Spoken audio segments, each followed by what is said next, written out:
Glória a Jesus. Meus queridos, a paz e a graça nesta noite. Nós fizemos uma leitura na primeira carta do apóstolo Paulo aos Coríntios, capítulo de número 3, do versículo 1 ao 15. Eu quero nesta noite, no nosso culto de ensino da Igreja Plenitude do Senhor, falar sobre a necessidade urgente de crescimento espiritual. É interessante como a visão maior que as pessoas têm, ou que elas mais almejam, é um crescimento financeiro. E é interessante como nem sempre as pessoas se atentam, se alertam para a necessidade de um crescimento espiritual. É verdade que a fome tem matado muitas pessoas, a miséria, as necessidades básicas do ser humano, como alimentação, como higiene, saneamento básico. Mas a espiritualidade é sim o motivo da decadência, do sofrimento, de tanta coisa que as pessoas passam. Porque se as pessoas tivessem um nível mais alto de crescimento espiritual, pode ter certeza que tudo seria diferente. Já começa que a violência, ela é fruto de ordem espiritual. Há uma influência maligna de espíritos que induzem pessoas a cometerem diversos tipos de atrocidades. Então, a vida espiritual, o mundo espiritual, por mais que muitas pessoas não creiam, não acreditem, ele tem uma grande influência. Escuta bem. E até no seio da igreja, dentro da igreja cristã, há uma grande problemática nessa questão do crescimento espiritual. Escuta bem. Quando o apóstolo Paulo escreve este capítulo 3, no versículo 1 em diante, ele começa a dizer que não teve capacidade de falar com aquele povo como espirituais, porque eles eram carnais. E o que isso quer dizer, pastor? Por que o apóstolo Paulo se refere a isso? Por que ele diz isso? E que eles ainda são comparados a meninos na fé? Ora, escuta bem. O que é que o menino faz? O que é que o menino é? É inconstante. E ao longo da caminhada cristã, nós temos encontrado, nos deparado com muitas pessoas inconstantes na fé. Pessoas que vão um dia, vão dois, mas daqui a pouco fraquejam, daqui a pouco desistem, daqui a pouco param, se policiam alguns dias de falar palavrão e outras coisas mais, mas daqui a pouco já desiste, daqui a pouco já desanima. Então não há uma efetividade, não há uma constância, não há uma motivação de conseguir, de não desistir, de continuar. O que é que menino também é? Sem experiência. É interessante, queridos, como a falta de experiência, ela é o primeiro requisito para você arranjar um emprego. A grande maioria das vagas de emprego exige experiência. Por quê? Porque aquela empresa, ela não quer ter o trabalho de treinar aquele empregado, aquele funcionário, de dar experiência de vida a ele. A grande maioria das empresas, elas querem já pegar um funcionário treinado, preparado, com experiência, pronto, para poder exercer aquela função, para poder enfrentar todo tipo de problema, de dificuldade, de luta, de guerra. Porque na verdade as empresas, elas querem pessoas que venham acrescentar. Elas não querem ter que ter trabalho com aquela pessoa que elas estão a contratar. E é interessante que a logística da igreja, neste sentido, é totalmente diferente do que as empresas fazem. Porque a igreja pega pessoas que vêm do mundo, cheio de costume, cheio de mazela, cheio de pecado, e procura tratar esta pessoa. Procura colocar outra roupagem, outra linguagem, outro pensamento, outra cultura, outro entendimento. O cristianismo prepara o ser humano para que ele possa ser uma pessoa melhor. Este ser humano sem experiência, sem capacidade, ele passa a ser alguém diferente, alguém preparado, alguém transformado, alguém reformado, alguém melhor. O que é que a criança também não tem, o menino? Não tem maturidade. Por que é que muita gente desaba? Por que é que muita gente se divorcia? Por que é que muita gente perde o emprego? Por que é que muita gente não se forma? Não passa em concurso público, nas provas de suficiência dos conselhos profissionais? Porque falta maturidade. Por que é que magoamos pessoas? Por que é que ferimos pessoas? Por que é que somos odiados, incompreendidos, mal interpretados? Pela falta de maturidade. Porque a maturidade é um estágio de entendimento. É um estágio onde o ser humano está preparado e ele não fala besteira. Ele não se comporta de forma errada. Ele é amado, ele é respeitado. Ele sabe entrar e sair em qualquer lugar. Ele sabe enfrentar situações. Ele sabe trazer soluções para os problemas. E vem os carnais, que o apóstolo Paulo falou. Carnais interiormente e exteriormente. Qual é o pior dos dois, pastor? O carnal interiormente. Geralmente o carnal exteriormente, ou seja, aquele que externa a sua carnalidade, ele está ali ainda aprendendo. Ele está buscando ainda se transformar, se libertar, se moldar. Ou seja, ele está um brabão ainda. E o carnal internamente é aquele que aprendeu a esconder as suas carnalidades. Ele ficou esperto. Ele continua o mesmo carnal, só que ele fica incubado. Ele fica escondido, para que ninguém saiba. E aí muitas vezes ele até consegue enganar outras pessoas, mas ele não consegue enganar Deus.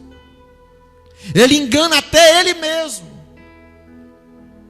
E o apóstolo Paulo tinha detectado essa anomalia na igreja. Ele tinha detectado que ali tinha muitos irmãos que precisavam se converter de verdade.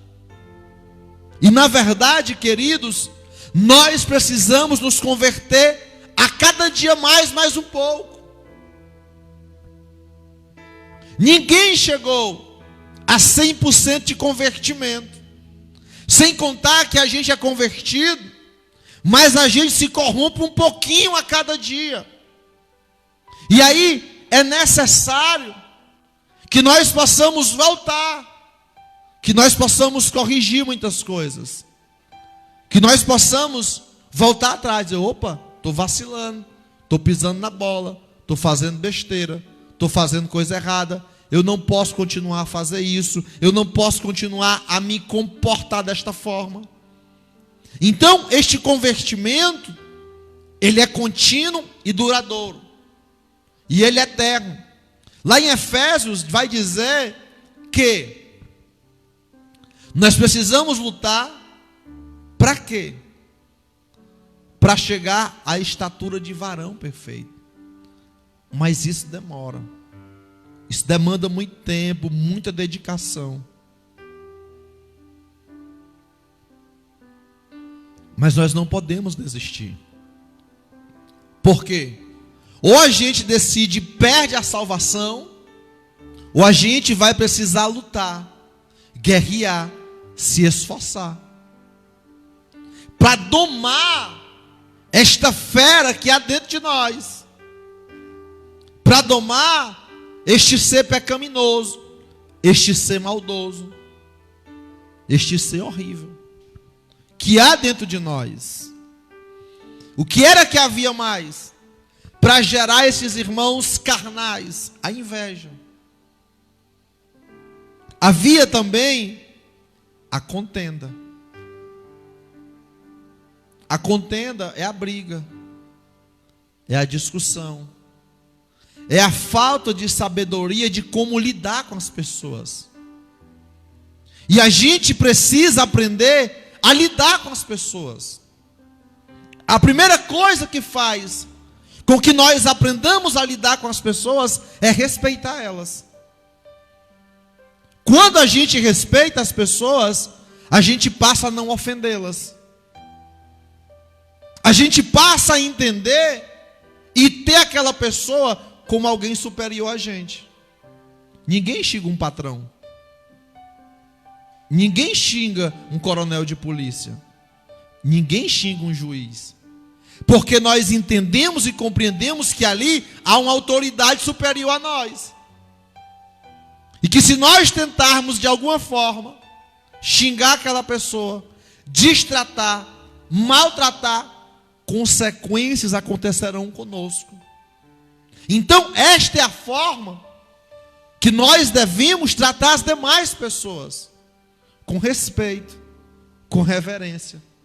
Só que tudo isso ainda não é o suficiente. É necessário que nós venhamos a tratar as pessoas com amor. Precisamos ser amável com as pessoas. Porque não há nada melhor do que ser amável. Não há nada melhor do que ser amado. E não tem coisa pior do que o desprezo. Não há nada pior do que sermos alguém insuportável, que as pessoas não querem estar perto da gente, que as pessoas não se animam, não se alegram, não sentem prazer de estar conosco. E como é bom, por outro lado, ser estimado. Como é bom ser convidado para eventos. Como é bom ser convidado para uma visita. Como é bom alguém reconhecer as nossas qualidades. Como é bom alguém ter estima por nós. Como é bom alguém nos admirar. Como é bom alguém se preocupar conosco. Como é bom alguém ter cuidado da gente, se preocupar.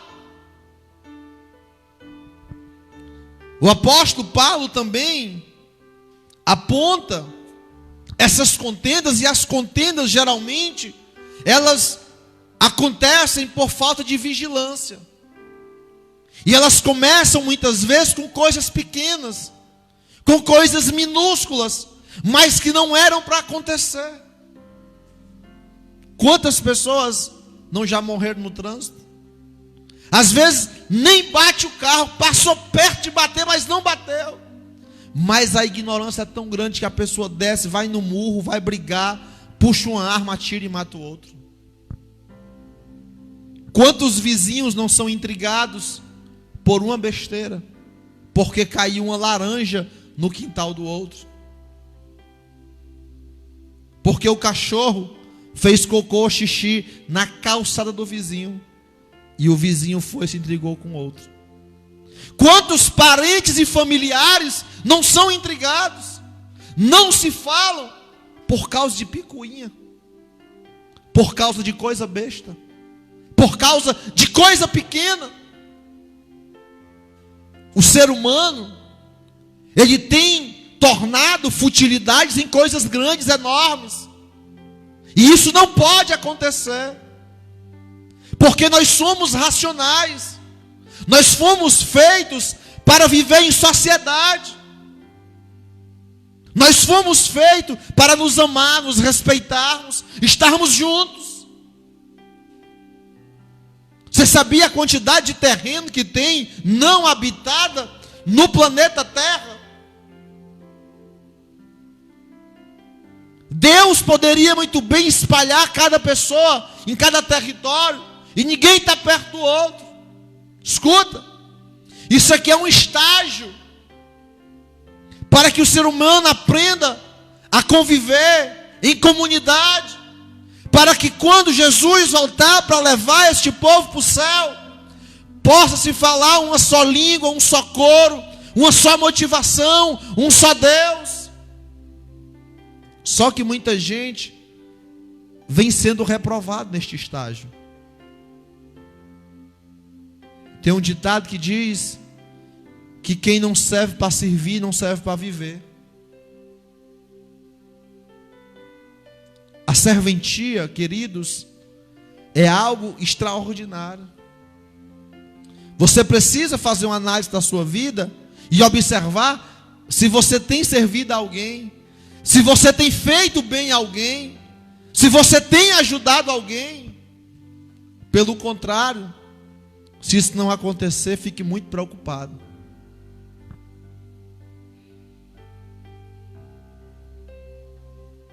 Dissensões. As dissensões são as divisões. É os motivos, é o que levam as pessoas a se separarem, casais se divorciarem, igrejas se dividirem, famílias se intrigarem. A dissensão é o sinônimo de separação, é o sinônimo de rompimento, de quebra de aliança. E tudo isso geram prejuízos irreparáveis. Andando conforme o mundo.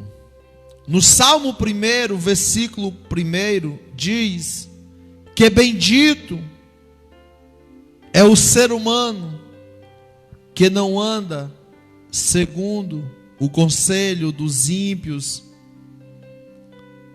nem se detém com os pecadores e nem se assenta na roda dos escarnecedores. Ou seja, há uma necessidade, queridos, de nós não andarmos como o mundo anda.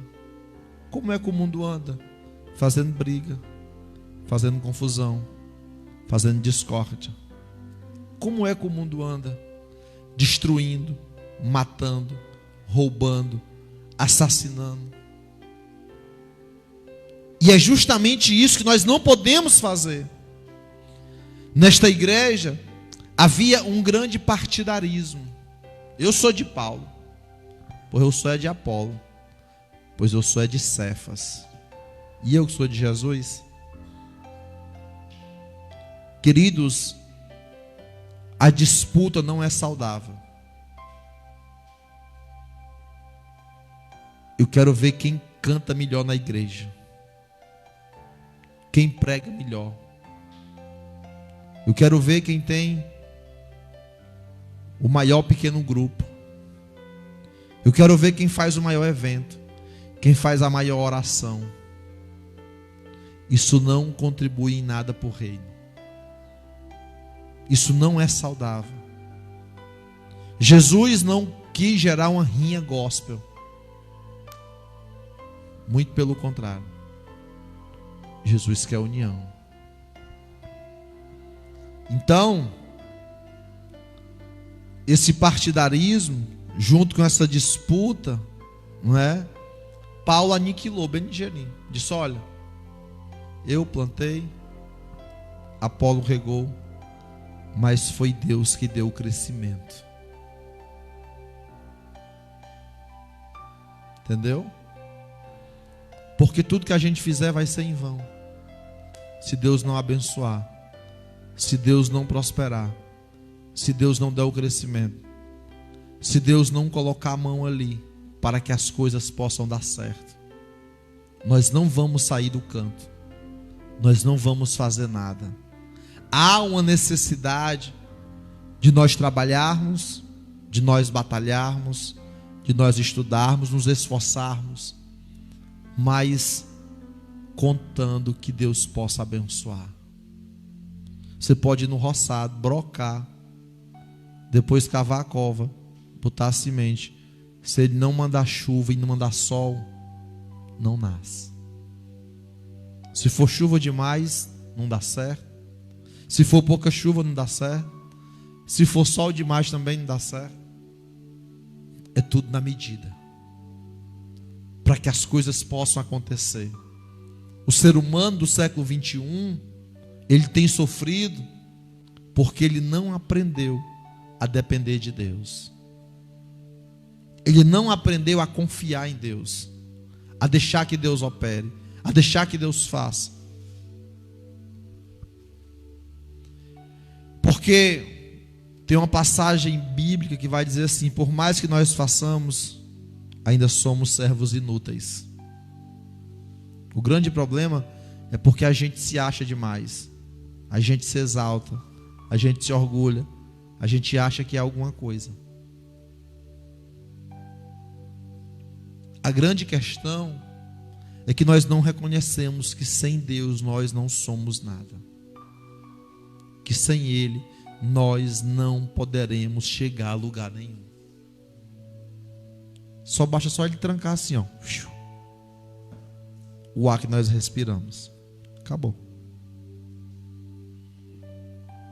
Imagina se amanhã de manhã não fizer sol, foi escuridão. Imagine se ele pegar o sol, que para ele é bem pequenininho assim, botar assim a mão para esconder o sol. Quantos dias será que dura o planeta sem claridade? Imagina se ele permite que as águas do mar saiam da praia e invadam as cidades, os tubarões, as cobras, os escorpiões. Imagina se ele dá asa para a cobra voar, para escorpião. Hein? Imaginou já? Se os animais da selva saem nas cidades, onça, leão, elefante, ele tem o controle de tudo. Só que o ser humano parece que ele não se atenta a isso. Então, o nosso trabalho que a gente faz para o Senhor, na obra dele, tem recompensa. Não é em vão. Agora, a grande questão da recompensa é porque o trabalho que é recompensado é o trabalho voluntário. Eu vou aqui dar 1 quilo de arroz para essa família, para poder eu postar nas redes sociais que eu sou generoso. Não serviu. Porque o intuito não foi generosidade. O intuito foi aparecer, foi se mostrar, foi querer demonstrar para alguém. Procura política em janeiro do ano que vem, para você ver se você encontra algum. Agora vai ficar bem fácil. Eles vão na tua casa, pegar na tua mão, vão te prometer o mundo e o fundo. Mas a partir de janeiro, quando eles são empossados, tchau, babau. Pode procurar em Fortaleza. Eu estive hoje na cidade de Caucaia, em uma audiência, e na cidade de Pacatuba. Todo canto tem obra. Essas 3 cidades, Fortaleza, Caucaia, tudo em obras. Por quê? Porque daqui a alguns dias tem a eleição. E todo ano é assim, para pegar um monte de besta. Todo ano de eleição é assim. Eles iludem a gente, eles enganam. Eles passam 4 anos fazendo maldade, virando as costas para a gente. E nesse ano de eleição, aí vira os santinhos, os bonzinhos, e a gente vai e cai como uns patinhos. Então, escuta bem. Então a recompensa que Deus dá é para o trabalho de coração, para o trabalho voluntário. Aí tem recompensa. Por quê? O que é que o Senhor quer que nós sejamos? Primeiro, cooperadores de Deus. Que nós possamos nos empenharmos, trabalharmos na obra de Deus. E a obra de Deus é tão extensa, é tão gigante. Só o que tem são pessoas precisando. Pessoas necessitadas, pessoas sofridas. Isso é a obra de Deus. O Senhor também quer que nós sejamos lavoura de Deus. Que é uma lavoura, é um roçado. É uma plantação. E o intuito desta lavoura é dar muitos frutos. E quais são os frutos que nós temos dado? Hein? E o nosso fruto é bom ou é mau? Diz a Bíblia que se a árvore for mal, o fruto também será mau. Se eu plantar um pé de laranja, eu não vou comer mamão. Eu vou colher laranja. Então, é nossa obrigação nós sermos essa lavoura de Deus, que dá muito fruto, e fruto bom, de qualidade. Terceiro, edifício de Deus. Que é isso? Está na nossa responsabilidade edificarmos Cristo na vida das pessoas. Pastor, lá no meu trabalho eu dou mau testemunho. Aí os demais funcionários e o patrão ficam tudo escandalizados. Eu estou matando eles espiritualmente. Mas se eu chego no meu trabalho, eu prego o evangelho, eu falo do amor de Cristo, dou um bom testemunho, eu sou honesto, trabalhador, direito, corajoso, eu estou edificando Cristo na vida deles. Porque eles vão ver que Cristo me fez uma pessoa melhor. Então, o meu testemunho vai edificar a vida deles, vai encorajar eles a também quererem Cristo, a ter uma vida transformada. E o fundamento da igreja é Cristo. Eu já estou partindo para encerrar. A grande questão hoje é que estão edificando nas pessoas não é mais Cristo, é a religião. São os costumes. É a doutrina daquela igreja que a gente não encontra na Bíblia. São as invencionices humanas. É por isso que tem muita igreja que se diz cristã, que se diz ser evangélica, mas ela não é pautada nos ensinos bíblicos. Às vezes o livro do seu fundador é mais importante do que a Bíblia. É mais seguido do que a Bíblia. Porque segundo eles, a Bíblia está ultrapassada. E esse líder religioso, ele recebeu a orientação de Deus para dar continuidade. E aí os materiais dele, os livros dele, os escritos dele se tornam imprescindíveis para a formação humana. E aí, o que nós temos encontrado são pessoas totalmente carnais.